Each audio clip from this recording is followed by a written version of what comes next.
ကဲအမေရဲ့ပဲကြော်လေးရပါတော့ပဲဒါကတော့ကလေးပဲနဲ့ကြော်တဲ့ဘရာကြော်မဟုတ်ပါဘူးဟိုတနေ့ကပဲနုလုပ်ပြတယ်ပဲပြလုပ်ပြတယ်ပဲပြအဖတ်လေးတွေရဲ့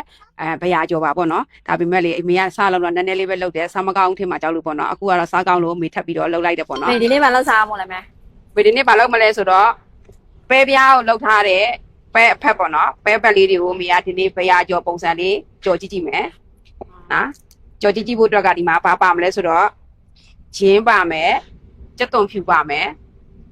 ကဲကြက်သွန်ကြီးပါမယ်ငရုတ်သီးစိမ်းပါမယ်မဆလာနှစ်ထုပ်ပါမယ်နောက်ပြီးတော့အကြော်တဲ့အကြော်မှုတ်ပါမယ်သမီးလေးတို့ကပေါ့နော်အကြော်မှုတ်ရှာမတွေ့ဘူးဆိုလည်းမြန်မာပြည်မှာရှိတဲ့ရွှေလိပ်ပြအကြော်မှုတ်လည်းရတယ်နော်အဲ့တော့အမေကဘာလုပ်မလဲဆိုတော့အရင်ဆုံးဂျင်းရယ်ကြက်သွန်ဖြူရယ်နော်ထောင်းမယ်ကဲဒါလေးတွေကိုအမေထောင်းလိုက်မယ်နော်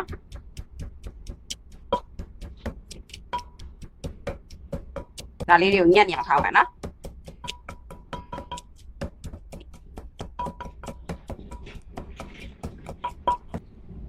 နောက်ပြီးတော့ကြက်သွန်ကြီးကိုကြားတော့အညက်ကြီးမထားဘူးနည်းနည်းလေးနွမ်းသွားရအောင်ပေါ့နော်။နောက်မဆိုရင်အချောင်းလိုက်ကြီးတွေဖြစ်နေမှာကြောက်လို့အဲမှာလေ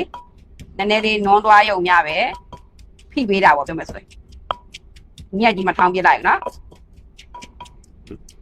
ကဲဒီလောက်နေထားဆိုရင်ရပါပြီရှင်။ကဲဒါလေးကိုပဲတဲ့ထည့်မယ်။ပြီး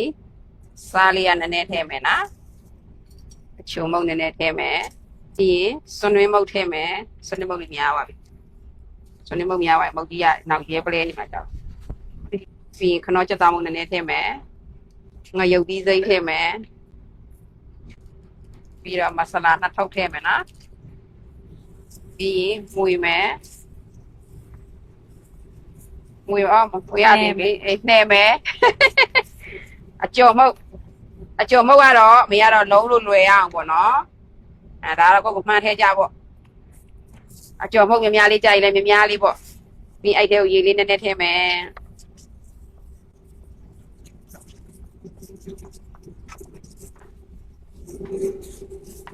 ဒီတဲ့ကိုစောတာလို့ဘာလို့မထည့်တော့ဘူးเนาะဘာလို့လဲဆိုတော့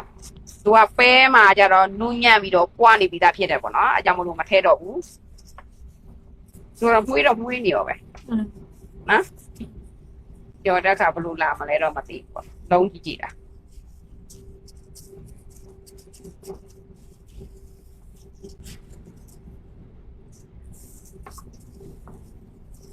ရေနေရင်လည်းမစီးဘဲနဲ့လေဟိုကနေမှကြောက်ရေများသွားရင်လည်းပျော့သွားမယ်နော်ရေကကြတော့ကိုချိန်စားပြီးထဲပါရှင့်ကဲစားပြီးတော့ကြော်ပါတော့မယ်ကြော်ဖို့အတွက်ကိုဒဲကိုပြင်ပြီးစီထဲမယ်ကို6ဝက်ဆိုစီထဲမယ်နော်စားပြီးကြော်မယ်နော်ထည့်လိုက်ပါပြီတခု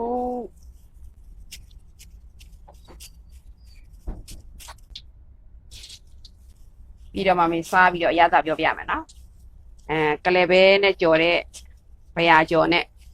ဒီဘရာကြော်နဲ့ကအရသာဘာတွေကွာလဲဆိုတာ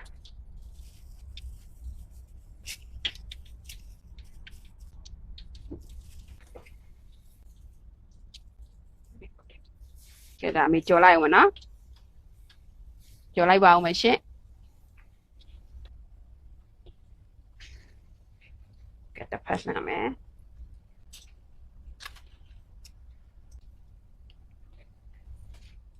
ကဲကြော်လေးရတော့နော်ဒီလိုရဲရဲလေးဖြစ်လာပါပြီလို့ဒီလိုနေထားလေးဆိုဆယ်လိုက်မယ်နော်ကဲဒီမှာနော်ကြော်လေးတွေဒီမှာနော်ကြော်ကလေစားလို့ကောင်းတယ်စားလို့ကောင်းလို့ဒါအမေလေးနောက်ထပ်တစ်စလုံးပေါ့နော်ထပ်နှည့်လိုက်တယ်တစ်စလုံးထည့်နှည့်လိုက်တယ်ကျွတ်လေးနဲ့ရွလေးနဲ့လေစားလို့ကောင်းတယ်တိလားနူးနူးညံ့ညံ့လေး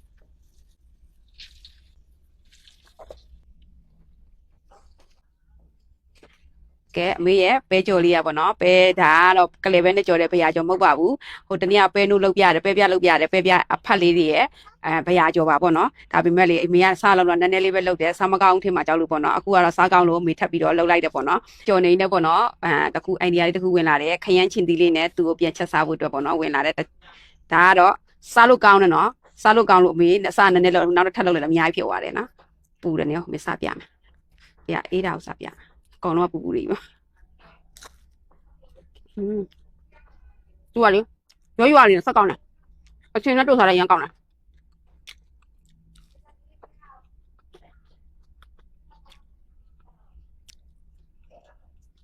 ကောင်းတယ်အမေခက်နေနေချက်မှာခက်နေနဲ့ပဲပြားကြော်လေးပဲတရားကြော်လေးပေါ့နော်ဟင်းချက်ဖို့တော့ကိုစီတက်မယ်ခုနတော့ကြော်ထားတဲ့စီအိုးပဲပေါ့နော်ဆက်ပြီးတော့စီတက်မယ်နော်ဒီထဲမှာခရမ်းချင်သီးတဲ့ချက်ဖို့တော့ခရမ်းချင်သီးအနက်လေးကိုမေကမှုံးမွေးလေးစားခြင်းတဲ့အတွက်ဒီထဲမှာကြက်သွန်နီတစ်မျိုးတည်းပဲမေသုံးထားတယ်ကြက်သွန်နီနဲ့ငရုတ်သီးအချောက်တောက်လေးနဲ့ပေါ့နော်ကြက်သွန်ဖြူပါရင်သူကခရမ်းချင်သီးနဲ့အသိမမွေးဘူးပေါ့နော်အားကြောင့်မေကဒီမှာခရမ်းချင်သီးထဲမှာအောက်ပေါက်ကြက်သွန်ဖြူမထည့်ထားဘူးနော်ငရုတ်သီးစီတက်နေပါပြီရှင်ကဲစီတက်လို့ရသွားပြီဆိုတော့ဒီမှာနော်ခရမ်းချင်သီးထည့်မယ်ငွေပေးပါမယ်ရှင်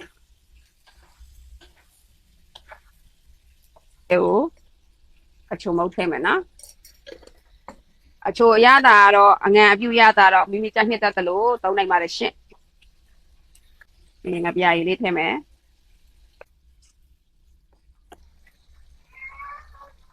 ဒီဒီစိမ့်လေးထည့်မယ်